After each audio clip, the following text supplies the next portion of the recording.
हम लोग आज सारे के सारे न्यूमेरिकल वाले क्वेश्चन को सॉर्ट आउट करेंगे। तो शुरुआत करते हैं आज के सेशन की। तो यहाँ पे जो न्यूमेरिकल की जो शुरुआत करेंगे इसमें टाइप ये वाला होगा आपका, ठीक। तो हम लोग यहाँ पे F equal to M A ये होगा, और आपको A बराबर पता है कि V minus you upon T होता है, नहीं, final velocity minus initial velocity upon क्या होता है, टाइम होता है। जहाँ पे V इक्वल टू क्या होता है आपका जो है फाइनल वेलोसिटी होती है, V जो है फाइनल वेलोसिटी है, और म्यू जो है आपका इनिशियल है, इनिशियल वेलोसिटी होती है, और टी आपका जो है टाइम होता है, ठीक है। ए से आपका एक्सलेशन हो गया। तो हम लोग इसी क्वेश्चन का इस्तेमाल करके जो है सारे प्रॉब्लम को सॉर्ट आउट करेंगे। तो शुरुआत करते हैं आज के सेशन की। तो पहला सवाल देखिए, अब बोला जा रहा है कि जब कोई 100 न्यूटन का बल 50 किलो वाले द्रव्यमान के एक वस्तु पर लगाया जाता है तो कितना त्वरण उत्पन्न होगा। आपसे त्वरण पूछा जा रहा है, ठीक है। आपको दिया क्या है, आपको जो है एफ दिया हुआ है, एफ दिया है 100 न्यूटन। आपको जो है मास दिया है एम दिया हुआ है आपको 50 केजी। आपसे क्या पूछा जा रहा है, आपसे एक्सलेशन पूछा जा रहा है। तो आप फॉर्मूला लगाइए, एफ इक्वल टू होता है M into A. F equal to आपको दिया गया 100, एम दिया गया है आपको 50, आपसे पूछा जा रहा है ए। तो ए बराबर क्या हो जाएगा, ए बराबर हो गया 100/50 यानी 2 मीटर पर सेकेंड स्क्वायर, यही आएगा ना, 2 मीटर पर सेकेंड स्क्वायर। तो देखिए यहाँ पे, तो ऑप्शन को ध्यान से देखिएगा, हमेशा ऑप्शन को देखिएगा ध्यान से, यहाँ पे देखना पड़ेगा, क्योंकि 2 मीटर यहाँ भी है, 2 मीटर यहाँ भी है, लेकिन यहाँ पे देखिए 2 मीटर पर सेकेंड स्क्वायर है। तो आपको ये याद करना है 2 मीटर पर सेकेंड स्क्वायर, जल्दबाजी में आप ये मत कर दीजिएगा 2 मीटर और सेकेंड का स्क्वायर ऐसे नहीं करना होगा, पर सेकेंड होता है, ठीक, पर सेकेंड स्क्वायर होता है। तो इसको ध्यान में रखना है यहाँ पे। तो ये हो गया हमारा आंसर, इसका पहले क्वेश्चन का आंसर अपना ये हो जाएगा 2 मीटर पर सेकेंड स्क्वायर हो जाएगा, ठीक है। तो हम लोग इसको ऐसे सॉल्व आउट करेंगे, न्यूमेरिकल ऐसे ही लगाए जाते हैं। चलिए देखते हैं, अपना अगले सवाल की तरफ बढ़ते हैं। अगला सवाल आपसे पूछा जा रहा, एक मुक्त रूप से गति करने में सक्षम 10 किलो का द्रव्यमान का एक वस्तु पर 10 न्यूटन का बल लग रहा है, तो निम्नलिखित में से कौन सा कथन लागू होगा। तो आपसे कथन पूछा जा रहा है, इसमें कौन सा लागू, पहले आप देख लीजिए क्या है।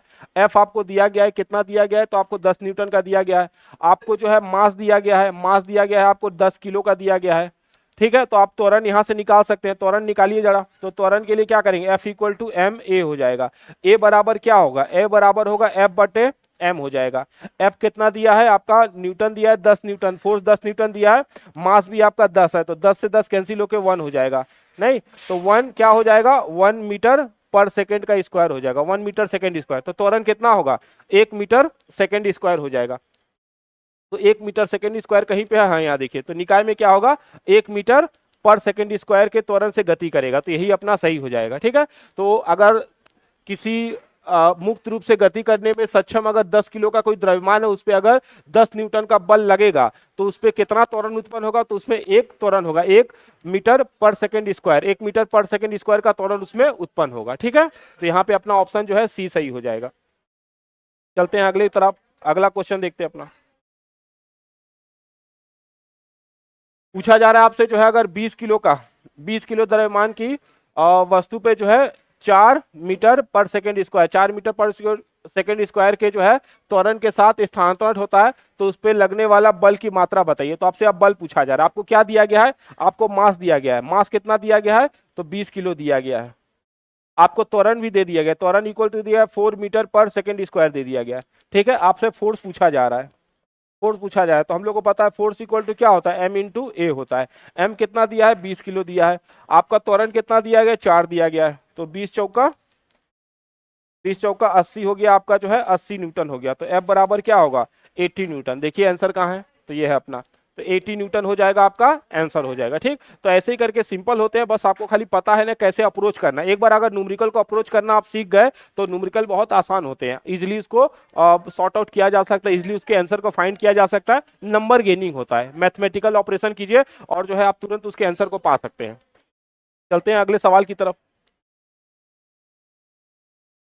बोला जा रहा है, अगर 5 सेकेंड में किसी वस्तु का वेग 5 मीटर पर सेकेंड से बढ़कर जो है 10 मीटर पर सेकेंड हो जाए तो उसका त्वरण निकालना है। तो त्वरण आपसे पूछा जा रहा है, क्या दिया गया है, आपको टाइम दिया गया है 5 सेकेंड, 5 सेकेंड का टाइम दिया गया है, ठीक। आपको वेलोसिटी क्या दिया गया, इनिशियल वेलोसिटी आपको दिया गया है 5 मीटर पर सेकेंड, फाइनल वेलोसिटी कितना दिया गया है 10 मीटर पर सेकेंड दिया गया है। आपसे क्या पूछा जा रहा है, आपसे त्वरण पूछा जा रहा है। तो त्वरण के लिए क्या फॉर्मूला होता है, त्वरण के लिए हम लोग फॉर्मूला जो अप्लाई करते हैं वो होता है आपका a equal to final velocity minus initial velocity अपना टाइम होता है। ठीक, तो यहाँ साफ मान दिया हुआ है, क्योंकि क्या बोल रहा है 5 से लेके 10 हो गया ना, 5 सेकंड के अंदर कितना बदला है वेलोसिटी, 5 मीटर पर सेकंड से 10 मीटर पर सेकंड हो गया। ठीक, तो 10 हो गया, तो 10 क्या करेंगे यहाँ पे, इसको 10 माइनस 5 बट्टे आपका जो है टाइम कितना है 5 है, तो ये क्या हो जाएगा 5 बट्टे 5, ये कितना आ जाएगा 1 आ जाएगा। ठीक है, तो आपका त्वरण कितना हो जाएगा, त्वरण हो जाएगा आपका 1 मीटर पर सेकेंड स्क्वायर, ये हो गया आपका त्वरण। तो 1 मीटर पर सेकेंड प्रति वर्ग सेकंड हो जाएगा, प्रति वर्ग सेकंड हो जाएगा, ये अपना हो जाएगा, ये हो गया आपका 1 मीटर पर सेकंड स्क्वायर, ये होगा हमारा आंसर। तो इसको ऐसे सॉर्ट आउट करते हैं, इसको ऐसे सॉल्व किया जाता है। जो फाइनल वेलोसिटी होगा उससे माइनस कर दीजिए इनिशियल वेलोसिटी को और समय के साथ उसको भाग दे दीजिए, बन जाएगा आपका त्वरण निकल जाएगा। ठीक है, तो इसको ऐसे सॉर्ट आउट किया जाएगा, तो हमारा आंसर निकल के आया 1 मीटर पर सेकंड स्क्वायर। चलते हैं अगले सवाल की तरफ। अगला सवाल पूछता है कि अगर 21 न्यूटन के एक बल को 3 किलोग्राम द्रव्यमान वाली वस्तु पर लगाया जाता है तो उत्पन्न त्वरण बताना है। तो आपको त्वरण पूछा जा रहा है, आपको क्या दिया है, फोर्स दिया है, फोर्स इक्वल टू दिया है 21 न्यूटन दिया है, आपको मास दे दिया गया है 3 किलो, आपको मास दे दिया गया है, आपसे त्वरण पूछा जा रहा है। तो त्वरण कैसे निकालेंगे हम लोग, त्वरण निकालने के लिए आप फॉर्मूला इस्तेमाल कीजिए, एफ इक्वल टू जो है एम ए इस्तेमाल कीजिए, ए इक्वल टू हो जाएगा आपका एफ बट्टे जो है एम हो जाएगा। ठीक है, यहाँ पे है ये एम नीचे चला आएगा। देखिए यहाँ पे क्या क्या दिया आपको, एफ दिया हुआ है 21 न्यूटन दिया गया है, एम दिया गया है आपको 3 दिया गया है, काटिए इसको 7 तिहाई 21, तो ये हो जाएगा आपका 7 तिहाई 21 मीटर पर सेकेंड स्क्वायर, हमारा आंसर हो जाएगा। ठीक है, तो त्वरण कितना निकल के आया, तो हमारा निकल के आया 7 मीटर पर सेकेंड स्क्वायर, तो 7 मीटर पर सेकेंड स्क्वायर ये आंसर हो जाएगा हमारा। ठीक है, तो ऐसे करके इसको सॉर्ट आउट करेंगे, बस एक ही फॉर्मूला है F equal to M A. तो यहाँ पे ए निकालने के लिए क्या करेंगे आप जो है ये नीचे चला आएगा, एम एफ के नीचे चला आ जाएगा और वहां पे वैल्यू रख दीजिए, एफ दिया था 21, एम इक्वल टू 3 था, हो गया 7 तिहाई 21। चलते हैं अगले सवाल की तरफ। पूछा जा रहा है यार 10 केजी 10 किलोग्राम द्रव्यमान की वस्तु पर 20 न्यूटन का बल लगाया जाता है तो त्वरण कितना होगा। सिंपल है, वही वाला है, F इक्वल टू कितना दिया है, तो आपका F इक्वल टू 20 न्यूटन दिया गया है, M इक्वल टू दिया गया है आपका 10 किलो दिया गया है। आपसे क्या पूछा जा रहा है, आपसे त्वरण पूछा जा रहा है। तो हम लोग को पता है F equal to M A होता है, यहां से A बराबर क्या लिखेंगे, F बट्टे M लिखेंगे। आपको F कितना दिया गया है, 20 दिया गया है, 20 न्यूटन दिया गया है। आपको मास कितना गया है, 10 दिया गया है, इसको काटिए 2 हो जाएगा, तो 2 मीटर पर सेकेंड स्क्वायर, 2 मीटर पर सेकेंड स्क्वायर हमारा आंसर हो जाएगा। तो हमारा त्वरण कितना आएगा, त्वरण आएगा 2 मीटर पर सेकेंड स्क्वायर। 2 मीटर पर सेकेंड स्क्वायर हमारा क्या होगा, यहाँ पे एग्जैक्ट वैल्यू हो जाएगी एक्सेलरेशन की। तो इसको ऐसे सॉर्ट आउट करेंगे, ऐसे हम लोग सॉल्व करेंगे। पढ़ते हैं अगले सवाल की तरफ।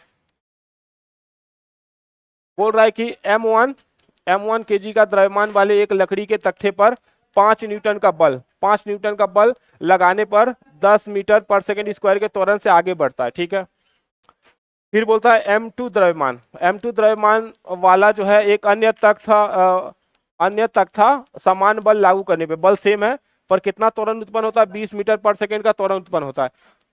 ठीक है, तो 20 मीटर पर सेकेंड त्वरण से आगे बढ़ता है। यदि दोनों तख्तों को एक दूसरे के साथ बांध दिया जाए तो उस पर सामान्य बल लगाए, तो उस पे और उन पे दोनों को एक साथ बांध दिया जाए और उस पे तो सामान्य बल लगाया जाए, उस पे अगर सेम बल लगाए तो त्वरण कितना होगा। ठीक है, तो क्या पूछ रहा है, आपसे पूछ रहा है क्या हुआ, 2 तख्त दे दिया गया। ठीक, तो आपके पास कोई लकड़ी का कोई टुकड़ा है। ठीक है, इसमें क्या है, एक का द्रव्यमान को M1 दिया गया है, M1 केजी जो है इसका द्रव्यमान है। एक दूसरा वाला तख्त है जिसका द्रव्यमान है M2 केजी। ठीक है, दोनों पे क्या हो रहा है, दोनों पे जो फोर्स काम कर रहा है, फोर्स कितना है, दोनों के लिए फोर्स बराबर रखा गया, दोनों के लिए फोर्स 5 न्यूटन रखा गया, लेकिन त्वरण अलग अलग है। जो M1 के लिए त्वरण कितना दिया गया, M1 के लिए त्वरण दिया गया है 10 मीटर पर सेकेंड स्क्वायर, जबकि आपका जो है ये A1 के लिए, M1 के लिए मतलब A1 हो जाएगा। दूसरे वाले के लिए त्वरण दिया गया है जिसको हम A2 कहेंगे, ये दिया गया है 20 मीटर पर सेकेंड स्क्वायर। ठीक है, अब बोला जा रहा है कि मान लीजिए अगर इस दोनों को हम मिला दें, जैसे को ये M1 है और ये M2 है। ठीक है, इस पे क्या किया, 5 न्यूटन का बल लगाया जा रहा है। 5 न्यूटन का बल लगाने पे कितना त्वरण उत्पन्न हो रहा है, यहाँ पर 10 मीटर पर सेकंड का त्वरण उत्पन्न हो रहा है। जब इस पे 5 न्यूटन का बल लगा रहे हैं तो इस पे कितना त्वरण उत्पन्न हो रहा है, 20 मीटर पर सेकंड स्क्वायर का त्वरण उत्पन्न हो रहा है। अब बोला जा रहा है, मान लीजिए अगर इन दोनों को मिला दे तो हम इन दोनों को मिला दिया जाए और इस पे कितना बल लगाए, सेम बल लगाए, 5 न्यूटन का बल लगाए, तब पूछा जा रहा है, तब बताइए कि कितना त्वरण उत्पन्न होगा। ठीक है, तो कितना त्वरण उत्पन्न होगा आप कैसे निकालेंगे, तो पहले क्या कीजिए, एक एक का निकालिए।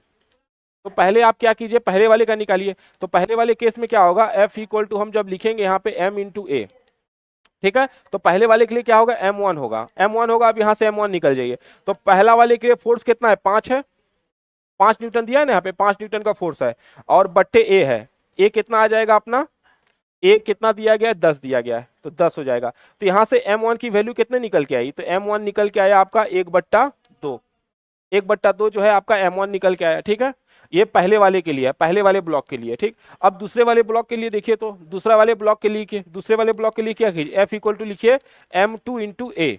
ठीक है, तो यहां से M2 बराबर क्या होगा, M2 बराबर होगा F बाई ए। F कितना है, 5 है। वहां पे देखिए त्वरण कितना दिया गया, दूसरे का त्वरण दूसरे का दिया गया है 20, तो यहाँ पे लिखिए 20। तो ये कितना आ जाएगा, ये कट जाएगा तो 1/4 आएगा। तो M2 कितना आया, 4 आया। ठीक है, तो हमारे पास दो वैल्यू मिल गए। क्या क्या मिला हमको, M1 कितना निकाल के लाए, M1 निकला 1/2, M2 कितना निकला 1/4।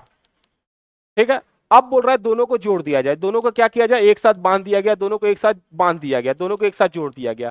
तो दोनों को एक साथ जोड़ दीजिए आप, दोनों को एक साथ जोड़ दीजिए, और उस पर क्या लगेगा, उस पर फोर्स लगाना है। कितना फोर्स लगाना है, उस पर फोर्स जो लगाना है 5 न्यूटन का बल लगाना है। तो आपसे त्वरण पूछा जा रहा है। ठीक, तो हम लोग इतना को अब सॉल्व करते हैं, ये सबको हटाते हैं।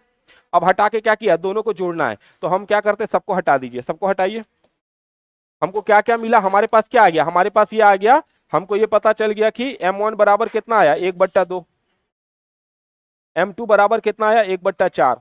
तो पहले आप M1 प्लस M2 निकालिए, तो M1 प्लस M2, तो M1 प्लस M2 निकालिए, क्या होगा, 1/2 प्लस 1/4। इसको सॉल्व कीजिए, तो इन दोनों को सॉल्व कीजिए तो क्या होगा, यहाँ पे 4 आ जाएगा, एलसीएम 4 होगा, और ये 2 3, 3/4 हो जाएगा। तो आपको M का यहाँ पे क्या निकलेगा, M1 प्लस M2 कितना आया, 3/4। हमसे क्या पूछा जा रहा है, हमसे बल कितना है, यहाँ पे बल पहले से फिक्स है, बल कितना लेना है, बल हमको लिया है 5 न्यूटन का बल लगेगा। ठीक, और हमारे पास M कितना निकल के आया, M बराबर हो गया M1 प्लस M2, जो कि कितना है, 3/4 है। तो हम यहाँ से ए निकाल सकते हैं कि नहीं, F इक्वल टू क्या होगा, M इंटू ए हो जाएगा। ए बराबर क्या होगा, F/M। M बराबर क्या लिखेंगे, अब M मतलब दोनों का एक योगफल होगा, दोनों का योगफल क्या है, M1 प्लस M2 क्या है, 3/4 है। बल क्या है, 5 है, तो क्या लिखेंगे यहाँ पे, ये 5 हो गया आपका। ठीक है, ये अपना 5 हो गया, और ये हो गया अपना 3/4। तो 3/4 हो गया, तो 3/4 जब इसको लिखेंगे तो क्या होगा, यहाँ पे देखिए, ये कुछ ऐसे लिखाएगा, 3 यहाँ पे आ जाएगा, 3, और ये 4 ऊपर चला जाएगा। ठीक, तो ये 4 ऊपर चला जाएगा, तो यहाँ पे कितना हो जाएगा, ये 4 5 20/3। सॉल्व करेंगे तो कितना आएगा, 6.67 आ जाएगा।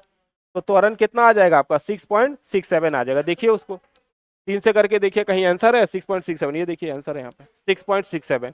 तो आपका त्वरण कितना निकल के आएगा, 6.67 आएगा। कैसे निकाला हमने, पहले जो है M1 निकाल लो, M2 निकाल लीजिए, M1 M2 निकालिए, दोनों को जोड़ दीजिए। M1 M2 को जोड़ा गया तो कितना आया, 3/4 आया। फोर्स बोला गया, फोर्स कितना लगेगा, 5 न्यूटन का लगेगा। आपसे त्वरण पूछा जा रहा है, तो मास हमको मिल गया, मास कितना निकल गया, 3/4। फोर्स कितना दिया है, 5। हमसे त्वरण पूछ रहा है, तो त्वरण निकाल लेंगे। त्वरण इक्वल टू क्या हो जाएगा आपका, F/m हो जाएगा, वहां से निकाल लिया हमने। तो 20/3 आया, 20/3 को सॉल्व करेंगे तो 6.67 हो जाएगा। चलते हैं अगले सवाल की तरफ। अब अगले सवाल में हम लोग ए वाले का इस्तेमाल करेंगे। ठीक, ये त्वरण निकालने के लिए हम लोग इसका final velocity minus initial velocity upon T, साथ ही साथ F इक्वल टू हम लोग इसका इस्तेमाल करेंगे M V minus U upon T, ये भी हो सकता है। ये जो है अपना F इक्वल टू क्या होता है, F इक्वल टू होता है आपका M इंटू ए की जगह पे ये रखा जा सकता है, V minus U upon T, ये पूरा का पूरा। तो हम लोग इस सब का इस्तेमाल करेंगे अब आगे चल के। ठीक, आगे न्यूमेरिकल इसी पे बेस होंगे। चलिए देखते हैं।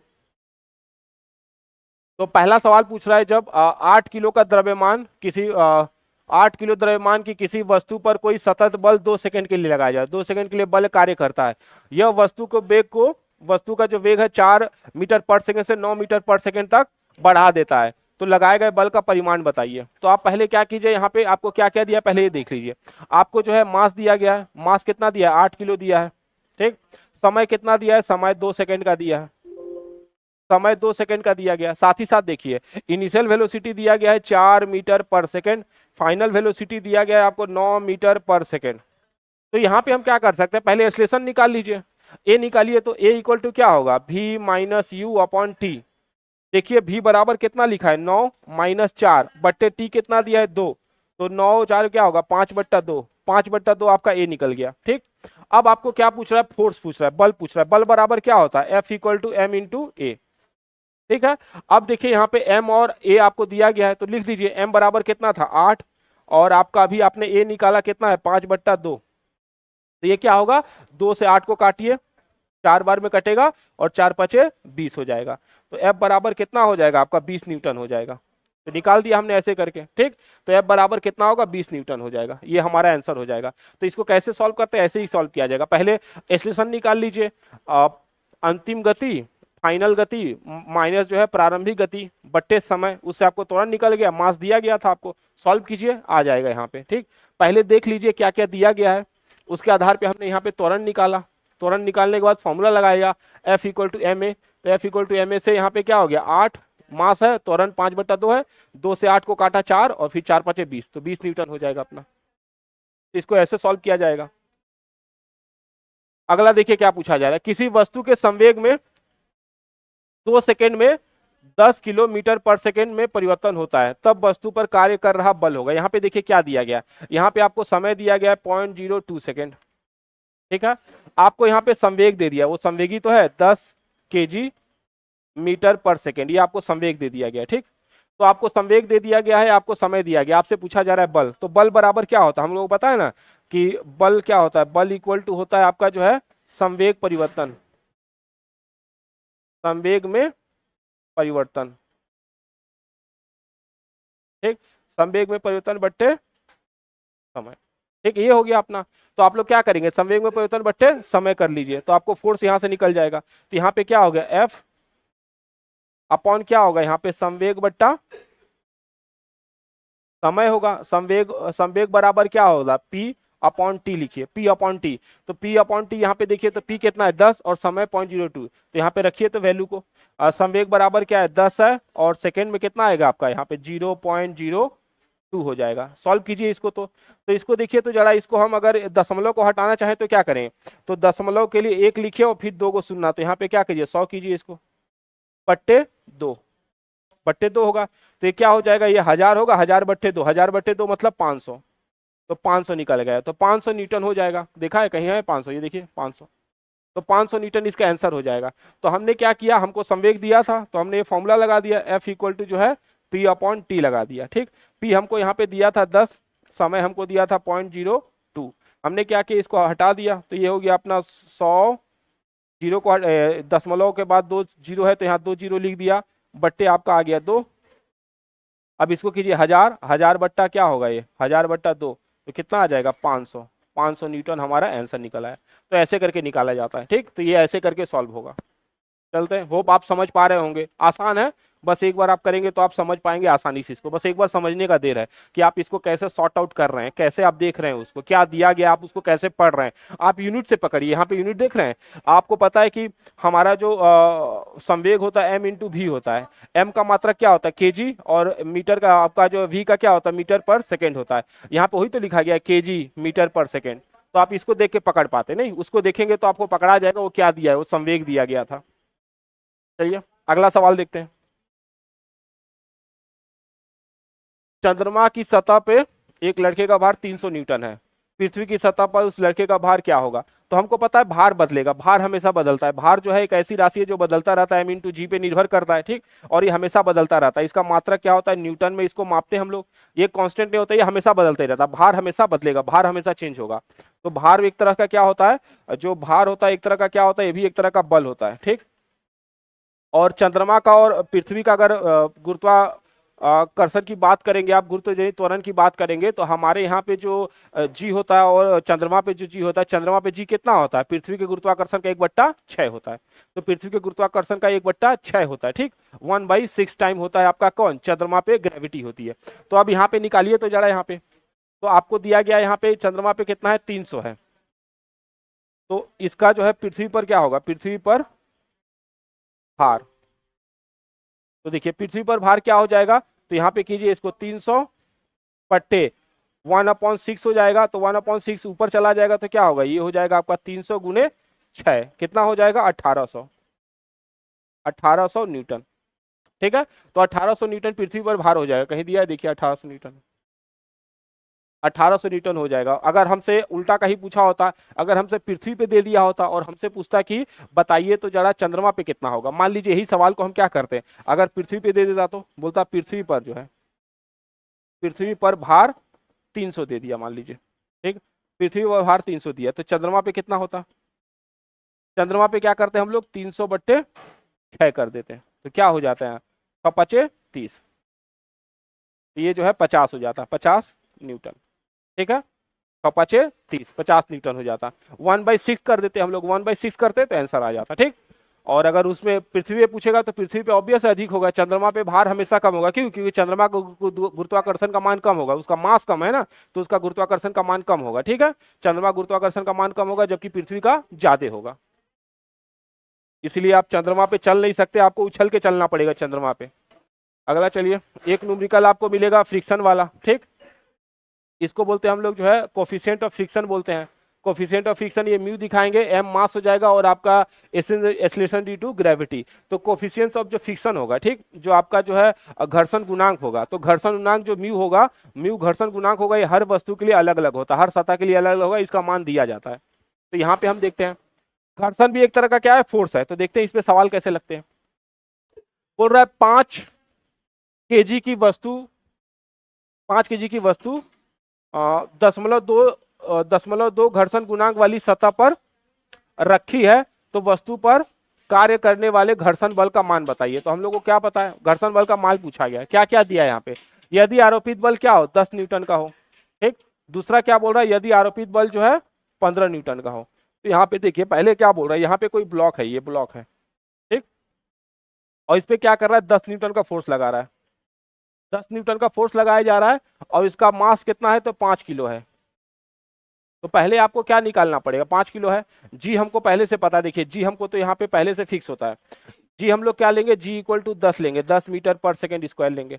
हमको क्या निकाला, घर्षण गुणांक क्या होता है, F equal to mu M G. देखिए तो यहाँ पे, तो इसके लिए कितना हो जाएगा, यहाँ पे इसको सॉर्ट आउट कीजिए, तो यहाँ पे कितना लिखा है, घर्षण गुणांक कितना है, यहाँ पे आपको म्यू दिया गया है, म्यू दिया गया है 0.2 दिया गया है, तो 0.2 हो जाएगा, मास कितना है हमारे पास 5 है, त्वरण कितना है 10 है। ठीक है, तो इसको सॉर्ट आउट कीजिए तो कितना हो जाएगा, ये इसको सॉर्ट आउट करेंगे, दशमलव को हटाएंगे तो नीचे 10 आएगा, ये ऐसे 10 गुणे 5 गुणे 10, तो देखिए 10 से 10 कट गया, 5 दूनी 10, तो यहाँ पे 10 आ गया। तो घर्षण बल कितना निकला, 10 निकला, इस पे पहले से कितना बल लग रहा है 10, घर्षण बल इधर की तरफ काम करेगा, ऑपोजिट काम करेगा, तो यहाँ पे 10 न्यूटन का घर्षण बल लग रहा है। तो पहले बल कितना लग रहा था 10, अभी कितना लग रहा है 10, इसका मतलब वस्तु में गति नहीं होगा, तो वस्तु में कोई गति नहीं, अगर कोई 5 किलो की वस्तु जो है किसी ऐसे सतह पे रखा गया जिसका घर्षण गुणांक 0.2 है, ठीक, और उस पे कितना बल लगा रहा है, 10 न्यूटन का बल लग रहा है, तो क्या वस्तु गति कर पाएगी, नहीं कर पाएगी, क्यों, क्योंकि घर्षण भी 10 न्यूटन का ही लगेगा, तो वस्तु गति नहीं कर पाएगी। अब दूसरा वाला केस लेते हैं, अब बल 12 हो गया, अब देखिए यहाँ पे ये सतह है, इस पे कितना न्यूटन का बल लगा रहा है, तो अब 12 न्यूटन का बल लग रहा है, अब बल की मात्रा बढ़ गई है, अब बल कितना लगा रहे हैं 12 न्यूटन का लगा रहे हैं, कितना है 5 किलो है, 5 किलो है, जी बराबर कितना रखना है 10 ही रखना है, 10 मीटर पर सेकेंड स्क्वायर, म्यू बराबर कितना रखना है वही 0.02। अब देखिए यहाँ पे बल निकालिए तो घर्षण वाला क्या होगा, F equal to mu, F equal to जो है म्यू एम जी, म्यू बराबर क्या होगा 0.2, एम इंटू मतलब ये आपका 5 इंटू 10, तो यहाँ पे क्या निकल के आया, अभी तो निकाला हमने, ये कितना निकल के आएगा 10 आएगा, 10 न्यूटन लेके आएगा। तो देखिए इसमें कितना बल लग रहा है, आरोपित बल कितना है 10 न्यूटन, और घर्षण बल कितना है, आरोपित बल 12 न्यूटन का और घर्षण बल कितना है 10, तो इससे क्या पता चल रहा है, यह आरोपित बल ज्यादा हो गया और घर्षण बल कम हो गया, मतलब वस्तु इस दिशा में गति करेगी, तो वस्तु जो है आरोपित बल की दिशा में गति करेगी, और कितना से गति करेगी 2 न्यूटन, ठीक, 2 न्यूटन, 10 में से 12 में से 10 को घटाइए, 2 न्यूटन, तो 2 न्यूटन बल अधिक है, तो मतलब ये किसकी तरफ गति करेगी, इधर की तरफ गति करेगी। ठीक, इधर की तरफ गति करेगी। किस किस बल से गति करेगी, तो 2 न्यूटन के बल से गति करेगी। ठीक है, तो ऐसे करके इसको सॉल्व किया जाता है। आपको देखना पड़ेगा क्या दिया है, पहले सवाल को पढ़िए, सवाल को पढ़िए, देखिए क्या दिया है उसमें, और उसके आधार पर आप इसको सॉल्व कीजिए।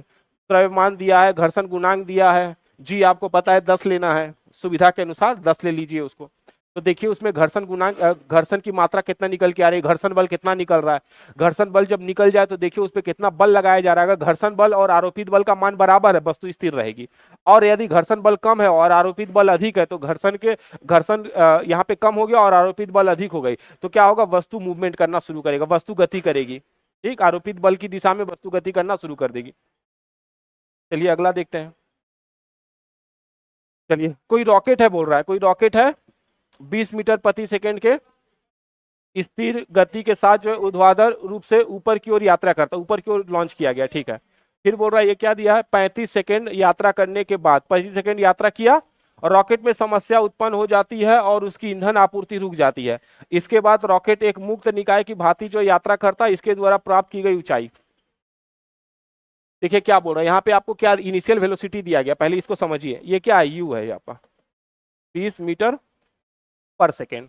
ये आपको टाइम दे दिया गया, यहाँ पे टाइम दिया गया है 35 सेकेंड। ये आपको दो चीज दिया गया है।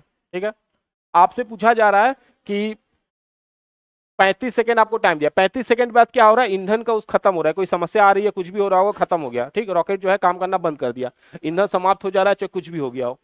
अब बोल रहा है कि ऐसा तो है नहीं कि जैसे ईंधन खत्म हो जाएगा या कोई समस्या आएगा तो रॉकेट तुरंत वहीं बंद हो जाएगा और खत्म नीचे आ जाएगा, ऐसा नहीं होगा। क्योंकि वो गतिशील अवस्था में है, तो गति के जड़त्व के कारण क्या होगा, और भी आगे मूव करेगा। वो भले उसकी गति थोड़ी स्लो हो जाएगी लेकिन वो आगे मूव करेगा। तो आगे मूव करेगा, कुछ ऊंचाई तक जाएगा। तो हम लोग को वही पता करना है कि खराब होने के बाद भी कितना ऊंचाई तक वो चला गया। ठीक, कितना ऊंचाई तक और जा सकता था वो। तो हम लोग कैसे इसको निकालेंगे, तो पहले आप ये देखिए कि जब तक रॉकेट चल रहा था, ठीक, जब तक उसमें ईंधन थी, कोई समस्या नहीं थी, तब तक उसने कितनी दूरी तय की। ठीक, तब तक उसने कितनी दूरी की। तो आपको एक चीज तो बहुत सिंपल पता है कि हम लोग ये लिख सकते हैं, वेग बराबर क्या होता है, दूरी बट्टे समय। तो हम लोग यहाँ वेग बराबर विस्थापन बट्टे समय नहीं, दूरी क्यों लिख रहे हैं, क्योंकि अब ऊर्ध्वाधर गति एक सीधी रेखा में, अगर देखिए सीधी रेखा में जब गति होती है ना, तो उसमें विस्थापन और दूरी बराबर हो जाती है। ठीक, तो हम यहाँ पे दूरी ले सकते हैं, कोई दिक्कत है नहीं। तो यहाँ पे दूरी बट्टे समय हो गया। अब देखिए वेग कितना दिया, 20 दिया है, तो यहाँ पे क्या हो गया, 20। ठीक है, आपको यहाँ से हमको दूरी निकल जाएगी, दूरी समय कितना है, 35 सेकेंड। तो हमसे यहाँ पे दूरी निकला कि नहीं, दूरी बराबर क्या होगा, दूरी बराबर होगा 20 गुने 35, जो कि निकल के आएगा आपका 7 दूनी 70। तो ये हो जाएगा आपका 700 मीटर। तो हमको दूरी पता चल गया। क्या, ये कब की दूरी है, जब रॉकेट में जब तक ईंधन था, जब तक उसमें ईंधन पूरी तरह से जल रहा था, उसमें कोई समस्या नहीं थी। तो रॉकेट कहां तक चला गया, रॉकेट 700 मीटर तक चला गया। ठीक, तो रॉकेट कितना दूरी तय करेगा, 700 मीटर तक दूरी तय कर लिया। अब हमको देखना है जब उसमें ईंधन खत्म हो जाता है तब वो आगे कितना दूरी और तय करता है। ठीक, तो उसके लिए क्या करना पड़ेगा, आगे और कितना दूरी तय करेगा, इसके लिए हमको पहले ये पता चलना चाहिए और कितना समय तक वो चला। ठीक, मतलब रॉकेट जब उसका ईंधन खत्म हो गया, ईंधन खत्म होने के बाद भी जो है रॉकेट कितना समय तक गतिशील रहा, तो हमको टाइम चाहिए। अगर टाइम मिल जाए तो हम फिर से उसकी दूरी पता कर सकते हैं। ठीक, तो ये तो हम लोग का जब ईंधन था तब तक दूरी निकाला 700, तो इसको हम रहने देते हैं यहीं पे। तो हमारे यहाँ पे दूरी कितना निकल के आया, दूरी हमारा निकल के आया, दोनों को गुना कर दिया था हमने, 20 गुने 35, तो कितना निकल के आ गया, 700 मीटर हमारा दूरी निकल के आया। ये जब उसमें ईंधन था तब। अब ईंधन खत्म हो गया, अब क्या बताते हैं, तो ईंधन खत्म होने के बाद देखिए कैसे निकालते हैं। तो हमको यू तो दिया गया है, यू हमको दिया गया 20 मीटर पर सेकेंड। v बराबर 0 होगा। v बराबर 0 क्यों ले रहे हैं, क्योंकि अभी इनिशियल वेलोसिटी होगा, ऊपर जाएगा तो रुक जाएगा ना वो, तो फाइनल वेलोसिटी उसकी 0 हो जाएगी। दूसरा, और यहाँ पे g कितना लिया जाए, g हम लोग 10 ले लेंगे, 10 मीटर पर सेकेंड। ठीक है, तो अब यहाँ पे जो है हमको टाइम निकालना है, इससे हम टाइम निकालना चाह रहे हैं, टाइम निकालना चाह रहे हैं, हमारे पास ये है और हम समय निकालना चाह रहे हैं। अब इसको ध्यान से देखिए, तो आपको पता होगा गति का पहला समीकरण आप लगाइए, तो गति का पहला समीकरण आप इस्तेमाल कीजिए तो आपको पता चल जाएगा। तो गति का पहला समीकरण क्या बोलता है, v equal to U minus में जी टी। माइनस क्यों ले रहे हैं, क्योंकि अभी ऊपर की तरफ जा रहा है ना, तो हमेशा याद रखो जब आप पृथ्वी के सतह से दूर जाएंगे तो जी माइनस में होगा, अगर नीचे आता तो प्लस में होता। यहाँ पे ऊपर जा रहा है तो नेगेटिव लेंगे हम लोग। तो यहाँ पे क्या होगा, b बराबर 0 हो जाएगा, u बराबर आपका 20 हो गया, g बराबर 10, और समय तो हमको निकालना है तो ये t हो जाएगा 10t। इसको सॉल्व कीजिए तो ये 10 इधर आ जाएगा, तो 10t इक्वल टू 20 हो जाएगा। t बराबर क्या होगा, 20/10 इक्वल टू क्या होगा, 2, नहीं ये 2 हो जाएगा। तो t कितना निकल के आया, 2 सेकेंड। मतलब जब उसमें ईंधन खत्म हो जाएगा, ईंधन खत्म होने के बावजूद वो अगले 2 सेकेंड तक गति करता रहेगा। तो हमको अब समय पता चल गया 2 सेकेंड। तो हम लोग अब क्या निकाल सकते हैं, अब दूरी निकाल सकते हैं ना, समय तो पता चल गया, हम लोग दूरी निकाल लेंगे कि रॉकेट जब बंद हो गया था उसके बाद भी और कितना दूर वो ट्रेवल किया, हम निकाल सकते हैं क्योंकि हमको समय पता चल गया। तो इसके लिए क्या करेंगे हम लोग, इसके लिए आप क्या कीजिए, गति का तीसरा समीकरण इस्तेमाल कीजिए। कौन सा, s equal to u t minus half g और टी का स्क्वायर, ठीक, ये इस्तेमाल कीजिए आप, दूरी निकल जाएगा आपको। अब यहाँ पे आपको देखना है, u आपको दिया है 20 है, समय आपको दिया है 2, आपने अभी तो निकाला 1/2, जी बराबर लिख लो 10, जी क्या है 10 है, समय क्या है 2 है, 2 है तो 2 का गुना कर देंगे तो 4 हो जाएगा, 2 दूनी 4 हो जाएगा। यहां से देखिए 1 2 कट जाएगा, अब यहाँ पे जड़ाओ तो क्या हो जाएगा, देखिए 20 दूना 40 माइनस 1 2 से 2 कटा, यहाँ 2 20 बचा, तो 40 में से 20 को घटाइए 20, तो 20 मीटर दूरी, मतलब ये 20 मिनट और दूरी तय कर सकता है। तो अगर हमसे पूछा गया कि इसके द्वारा प्राप्त की गई कुल दूरी अगर पूछ ले, मान लीजिए कुल दूरी जब तक ईंधन था तो 700 मीटर तक गया, ईंधन खत्म होने के बाद कितना गया, तो 20 मीटर और दूरी गया। तो अगर हमसे पूछा कुल दूरी कितना होगा, तो कुल दूरी के लिए क्या करेंगे, हम लोग दोनों को ऐड कर लेंगे।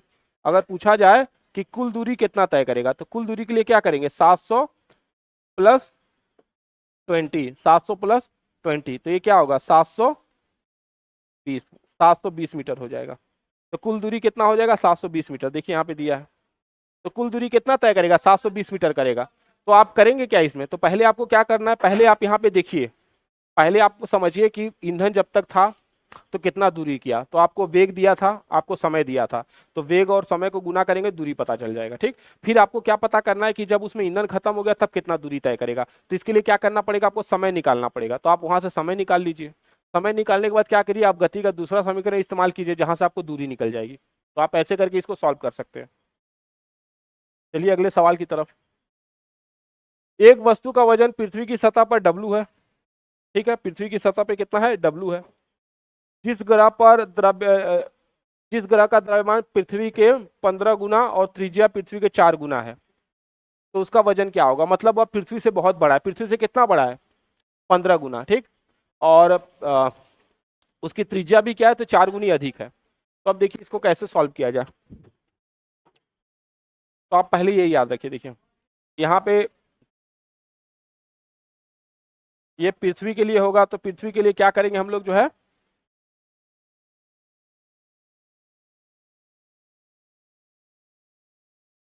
देखिए तो पृथ्वी के लिए होता है आपका जो आपका पृथ्वी के लिए जो है, पृथ्वी के लिए जो W होगा वो आपका होगा Gm/r², ये मान लेते हैं, ये अर्थ के लिए, ठीक, ये अर्थ के लिए जो है इसका भार है।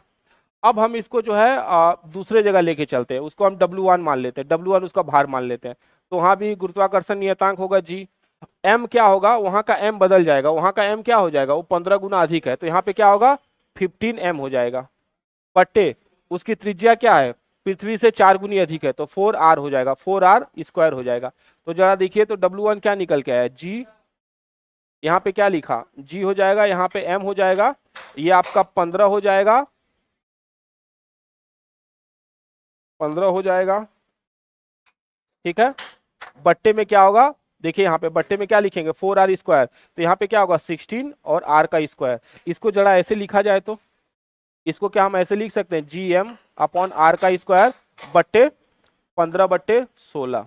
अब जरा इक्वेशन को देखिए तो इस इक्वेशन को मान लीजिए 1 और इसको 2 मान लीजिए।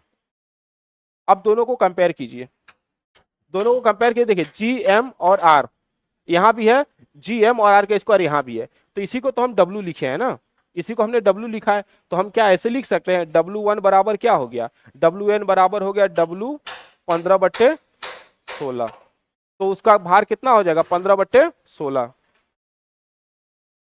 ठीक है। तो यहाँ पे उसका भार जो है क्या हो गया 15/16 हो जाएगा, जिसको हम लोग रिवर्स करेंगे तो ये हो जाएगा अपना जो इसका भार निकालेंगे तो इसका रिवर्स करेंगे तो हो जाएगा आपका 15/16, 16 का, तो ये हो जाएगा अपना जो है इसका उल्टा करेंगे तो 16/15W, तो यहाँ से हमको ये निकल के आ जाएगा। तो 15/16, तो 16/15 यहाँ पे ये हो जाएगा। तो इसका आंसर ये हो जाएगा 16/15, इसका आंसर निकल के आएगा।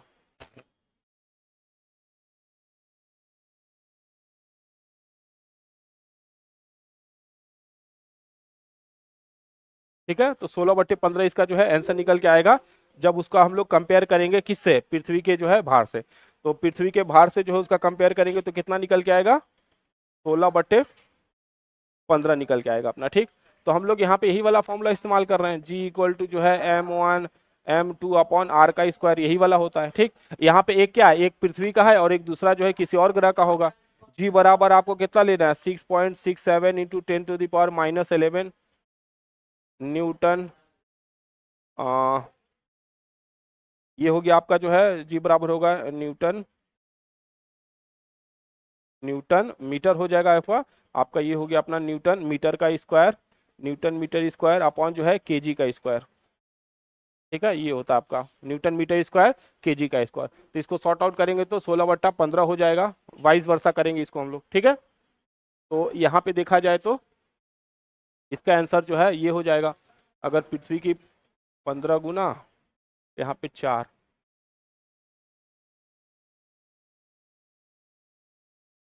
तो अगर यहाँ पे इसको किया जाता तो मान लीजिए W था अपना, W बराबर था GM/r का स्क्वायर। W1 बराबर लेते हम लोग, इसको रखते GM के जगह पे रखते हम लोग, क्या करते हैं यहाँ पे 15m हो जाता है ये, R के जगह पे क्या करते हैं, R के जगह पे यहाँ पे क्या हो जाएगा 4r का स्क्वायर, ये हो जाएगा हमारा G 15m 16r का स्क्वायर, ये हो जाएगा GM/r का स्क्वायर 15/16। तो हमारा जो है W1 कितना निकल के आएगा, W1 निकल के आएगा आपका GM/r का स्क्वायर W बराबर हो जाएगा 15/16।